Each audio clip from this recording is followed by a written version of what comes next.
Hello everyone, my name is Erfigo Smaradheva. Here I am explaining about the signal propagation and path loss models based on the week 5 presentation materials about the wireless communication and convergence network. So here I'm going to try to explain about the signal propagation. So what is the propagation of signals? So propagation of signals is there to describe how a signal propagates itself from a transmitter towards a receiver.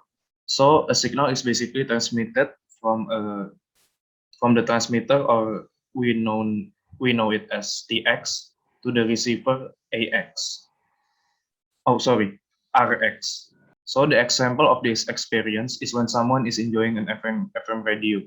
For example, like what Dr. Ajib has said in his class this week, radio transmission towards a car. So when someone possibly drives a car and then you listen to a radio with a certain FM signal, the radio station is transmitting a signal towards the FM radio in the car. This is the concept, and this is actually applied to Shannon theorem that is explained before last week. So the more power that is transmitted means that more information can be delivered, more clear information and less attenuation.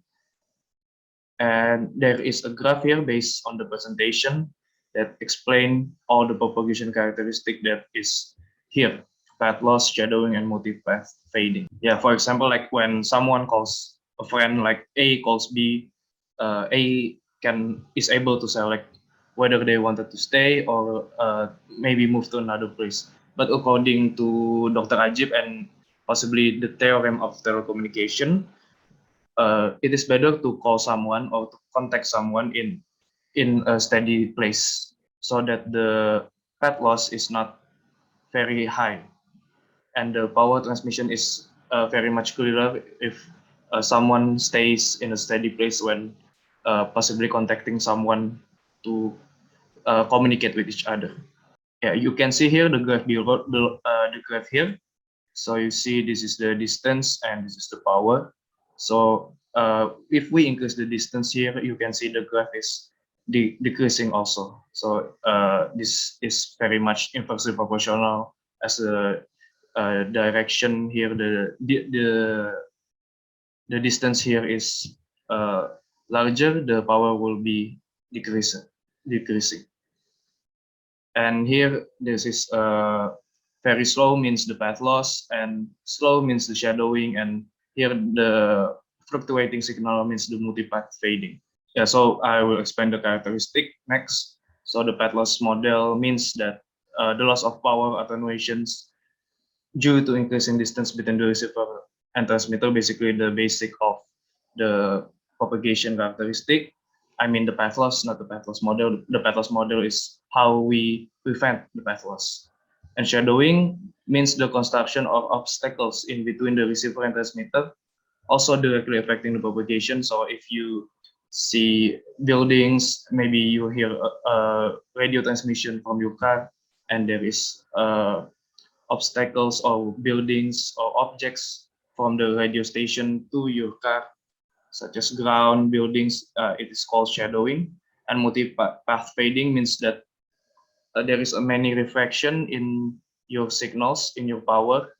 So the signal is fluctuating quite fast and abnormal, like here, the fast signal here, the fast graph here, making it difficult to compensate the signal transmission. This is the multipath fading is the worst case scenario if one wanted to transmit a signal, since the obviously it is very unpredictable and making it hard to attend to describe and to determine the attenuation value. Yeah, this is the explanation. What is the worst case scenario? Here is the multipath fading. And now we begin to the path loss model. So what is path loss model? Path loss model means that loss of power due to increasing distance. And here is the basically the applications of the types. First, this is the basic one. The Maxwell's equation is Actually, not basic enough, but it consists of complex equations, and it's only in a theorem, not real life application. Maxwell equation is describing the interaction of electric and magnetic field and combined to produce the electromagnetic propagation channels. And the next one is the free space models or line of sight models. It is describing how a signal propagates without any obstacles between it, without any buildings, without any grounds or objects or other objects. So in general, the free space model is describing the power loss that is proportional towards the inverse of distance. So power here is the same as 1 per distance. So the larger the power, the lower the distance, at vice versa. And it is directly proportional towards the wavelength. So the higher the power, the higher also the wavelength, or lambda, here in the free space models. And the two-ray models, it consists of two types of signals, which are loss path and non-loss path. Non-loss path means non-line of sight paths. Here is the graph that is explained what is loss and non-loss path. You see the loss path is here. It is directly channel through between the transmitter and receiver here, I presume. And here is the non-loss path, is basically the reflection between the object that is connected, that is became the obstacle in the signal transmission. And here the object reflect the signal, and it became like the non-loss path. So this is not a non-line of sight. This is a non-line of sight path. The distance in the two-ray models is very limited, since there is a certain distance limitation between the two-ray model signal. The two-ray signal propagation capability. And now we continue to the general ray tracing, and there is also the simplified path loss models. I will explain both of them in the next slide. Here, see the general ray tracing and simplified path loss model. I will try to zoom and try to annotate again. Okay, if you can see my drawing, this is the general ray tracing. Here I presume this is the transmitter and the receiver. And here I draw the objects in circles, or the obstacles, or you can say buildings or grounds here. And this is obstacles again, just in random form. And to deliver the signals, one can interpret the connection just directly like this, from Tx to Rx. But in general tracing, it is connected to several obstacles like this. So the signal connected to this, for example, obstacle A, and here is reflected back to the receiver, not reflected back, but reflected towards the receiver. And now the transmitter goes here, the signal goes here, and it's reflected to the receiver. It goes here and reflected towards the receiver, and etc. for all the others, the other obstacles or blocks. And yeah, the ground can be reflected like this too also. It requires reflection, scattering, and diffraction. Basically, all this I drew here is basically the applications of reflection, scattering, and diffraction. And it is taking into account all possible paths to deliver the signal. So it is very much optimizing all possible paths from the obstacles that is available. This is the general ray tracing. So you can concern that the signal information level is equals to sigma xe. X means the number of obstacles, X is the obstacles, and E is the number of obstacles. So it can be a lot. And now we proceed to the simplified path loss model. This is the simple version of the path loss model, obviously.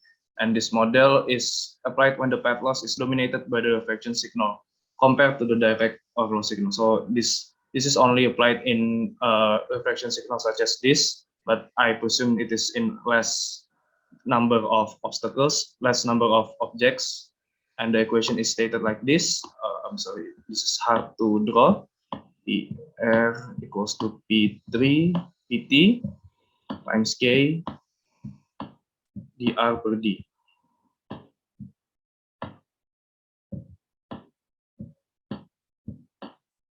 Here dr per d is powered with gamma. Gamma here is stated in various research and various experiment with 2 less than gamma less than 8. Here is the value of gamma. Gamma is the path loss exponent that is already researched and applied between 2 to 8. Yes, 2 to 8. And now we begin to the part of millimeter waves. Let me clear my drawings. Let me close the annotation. And this is the millimeter wave. Millimeter wave is an extremely variable sensing technology in high spectrum of frequency. Here you can see this is the frequency allocation of the United States. Here is the many of these signals is applied with different telecommunication services such as IM radio, TV broadcast, Wi-Fi, or even active CMOS IC research, 60 gigahertz spectrum and 38 gigahertz. With in US, it's applied the 38 gigahertz 5G cellular. Whereas in Indonesia, you can see here the 5G cellular is allocated at 3.5 gigahertz, and frequency of the millimeter wave is actually below here, between 60 to 100 gigahertz. So it is very high. And yeah, there is a lot of room to investigate the millimeter wave from the signal propagation, how to estimate the power delivery, even the effect of oxygen and rain absorption. This is a very nice intermezzo. And here there is 2 graphs. The yellow graph is explaining the attenuation. Here the X is the attenuation, the Y is the attenuation. And the best part is when the attenuation is getting low. So the lower the attenuation means better information, better wireless communication, and good for telecommunication service. This is basically the graph of the deliverance of millimeter wave, and this is the frequency graph versus the rain. I presume this is rain capacity. At certain value, the frequency will be stable after it reached the cutoff, the frequency, the limit frequency here. And now we begin to the empirical channel model. Basically empirical channel model is based on mathematical research, and it's very much applied still in simulation. For example, there is Okumura model, and Hatta model, COS 231 model, multi-slope model, Wolfish or Bertoni, and etc.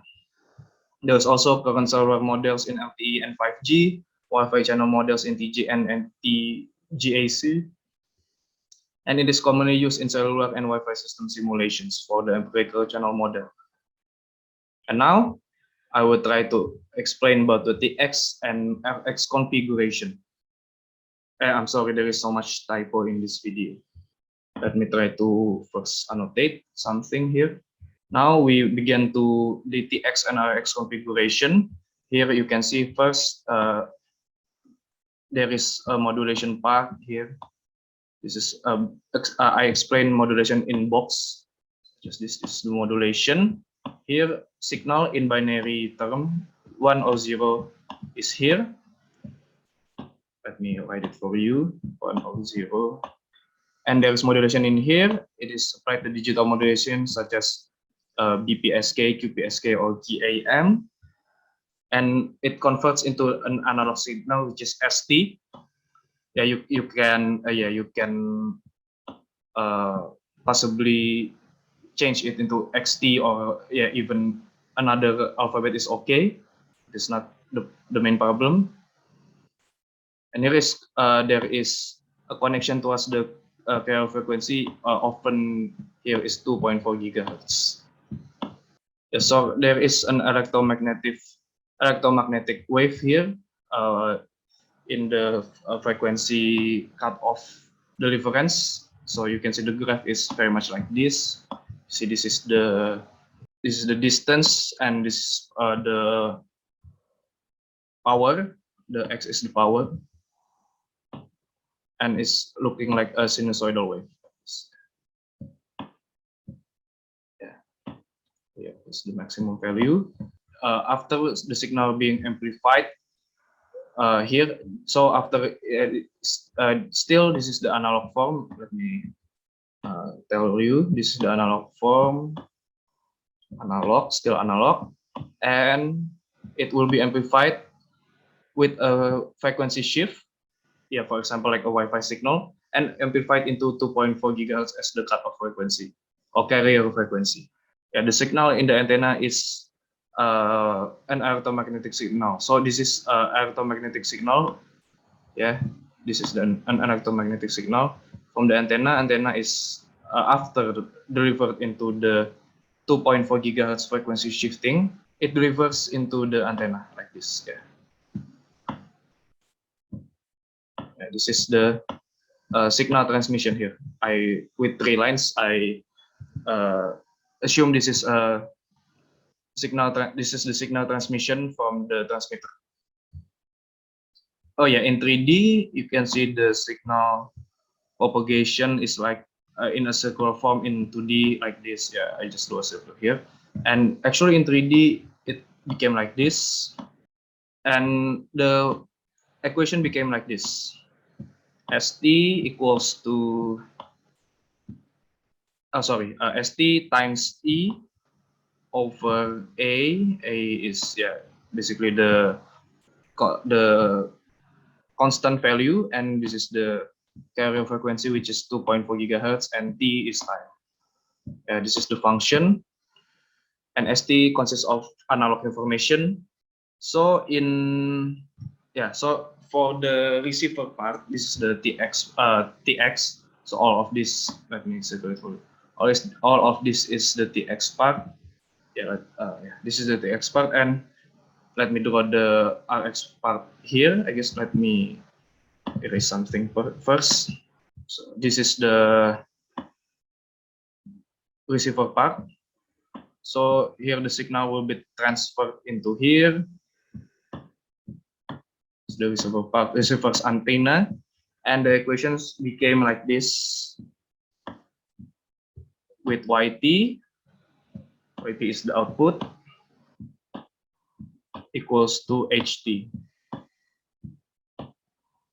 YT is the received signal, HT is the channel, and here it is crucial with the HT to predict the quality of information, and basically to know the channel characteristic is very important for distributing the signal propagation in better circumstances. So let us continue. Let me clear it all, the explanation, because the notation, and we arrive at the main points. So yeah, the main points is the Petros model simplified to Maxwell theorem.